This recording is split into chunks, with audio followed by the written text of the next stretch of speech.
Selamat pagi Ibu, perkenalkan nama saya Dr. Beatrice Antania Chandra. Sebelumnya dengan Ibu siapa? Ibu Natasha. Baik, pada pemeriksaan kali ini saya akan melakukan pemeriksaan tanda-tanda vital, yang dimana saya akan memeriksa suhu tubuh Ibu, denyut nadi Ibu, termasuk tensi darah Ibu, yang dimana mungkin akan terasa sedikit tidak nyaman karena saya akan menyentuh bagian tubuh Ibu. Apakah Ibu bersedia? Bersedia. Baik, sebelum saya melakukan pemeriksaan yang ada, saya akan melakukan cuci tangan 6 langkah terlebih dahulu. Baik, saya sudah selesai mencuci tangan Ibu. Yang pertama saya akan melakukan pengukuran suhu tubuh melalui aksila, yang dimana saya akan memastikan termometer bertandakan on. Baik Ibu, untuk yang pertama saya akan melakukan pengukuran suhu tubuh terlebih dahulu ya Bu. Bisa diangkat Ibu tangannya. Baik, lalu saya akan menempatkan termometer pada fase aksila pasien.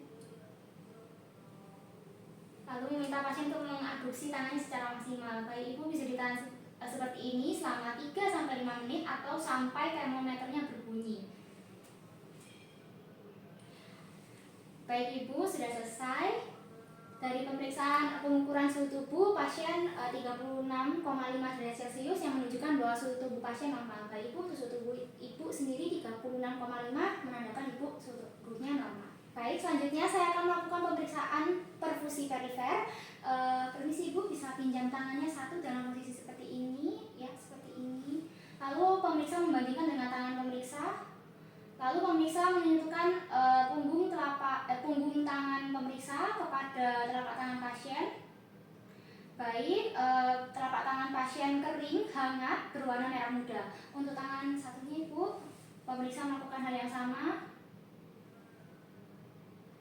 Baik, untuk tangan kirinya juga sama, kering, hangat, dan berwarna merah muda yang menunjukkan bahwa tangan Ibu normal. Baik, selanjutnya saya akan melakukan pemeriksaan capillary refill time. Permisi, bisa pinjam jari telunjuk Ibu satu tangan saja.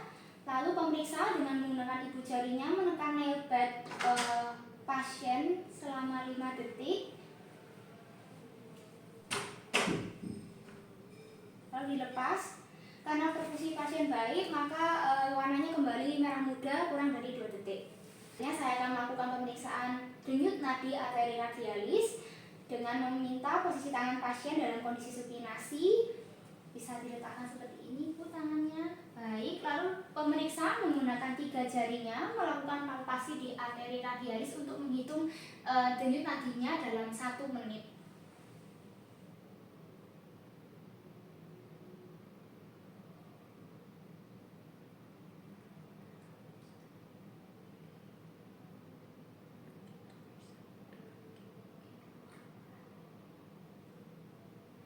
Baik, dari pemeriksaan denyut nadi arteri radialis pasien, denyut nadi pasien frekuensinya adalah 65 kali per menit yang menunjukkan bahwa pasien frekuensinya normal. Untuk iramanya sendiri reguler dan volumenya juga adekuat yang menunjukkan bahwa denyut nadi pasien itu normal. Apakah bisa dipahami? Bisa. Ya.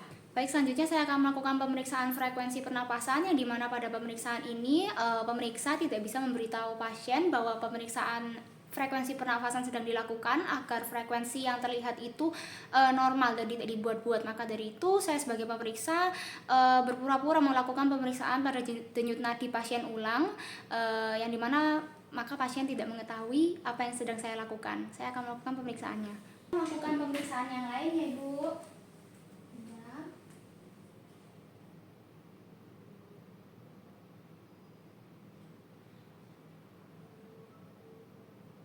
Baik, dari hasil pemeriksaan yang sudah saya lakukan, frekuensi napas pasien berada di nilai 15 kali per menit yang menunjukkan bahwa pasien frekuensi napasnya normal. Baik Ibu, selanjutnya saya akan melakukan pemeriksaan tekanan darah.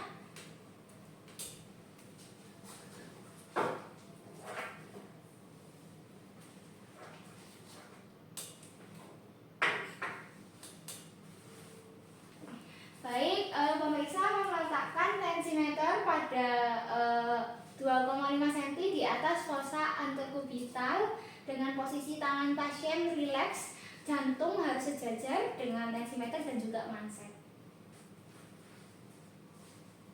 Rileks ya Ibu.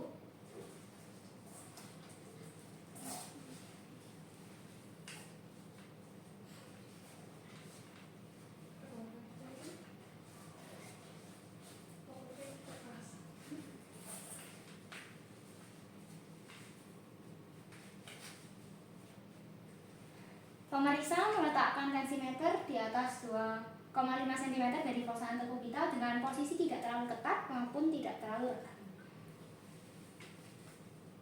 Lalu pemeriksa menggunakan 3 jarinya untuk mempalpasi arteri radialis lagi dengan memompa juga untuk menentukan batas tinggi tekanan yang dapat diberikan.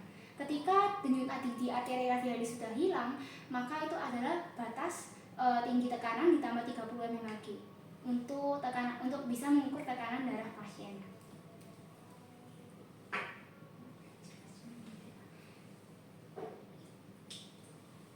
Pemeriksa meletakkan manset pada tensimeter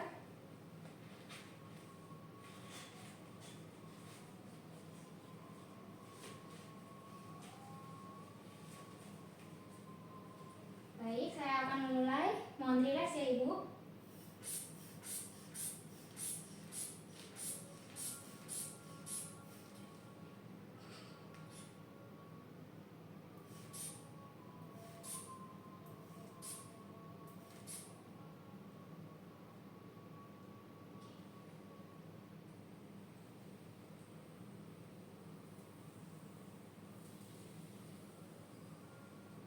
Baik, dari hasil pemeriksaan yang ada ditemukan bahwa tekanan paling tinggi pasien adalah 130 mmHg karena pada tekanan 100 mmHg denyut nadi pada arteri radialis sudah tidak ada. Saya akan melakukan pemeriksaan pengukuran tekanan darah lebih lanjut. Pemeriksa meletakkan bel stetoskop pada arteri brachialis.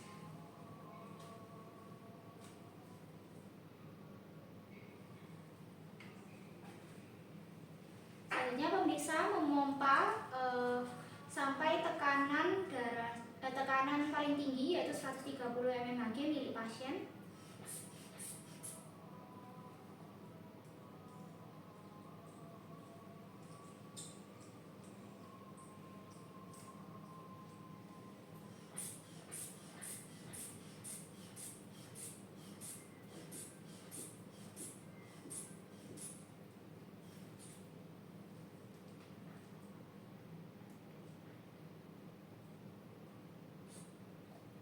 Lalu menurunkan tekanan secara perlahan.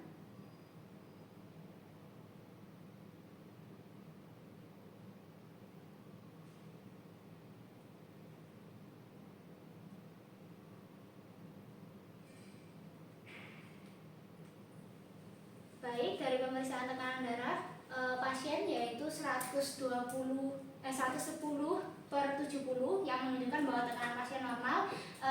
Nilai 110 didapat dari pertama kalinya terdengar bunyi dari denyut arteri brachialis, lalu denyut terakhir yang terdengar itu merupakan diastolnya, yang dimana terletak pada angka 70. Sudah selesai pemeriksaannya, saya lepas ya.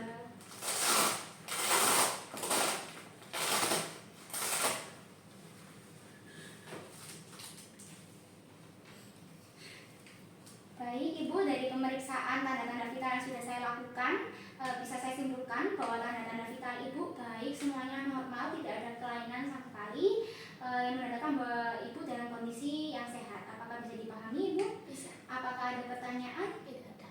Baik, karena tidak ada pertanyaan, saya menyudahinya ya Bu ya, pemeriksaan pada hari ini. Terima kasih. Baik, karena saya sudah menyelesaikan pemeriksaan yang ada, saya akan melakukan cuci tangan dan langkah terlebih dahulu.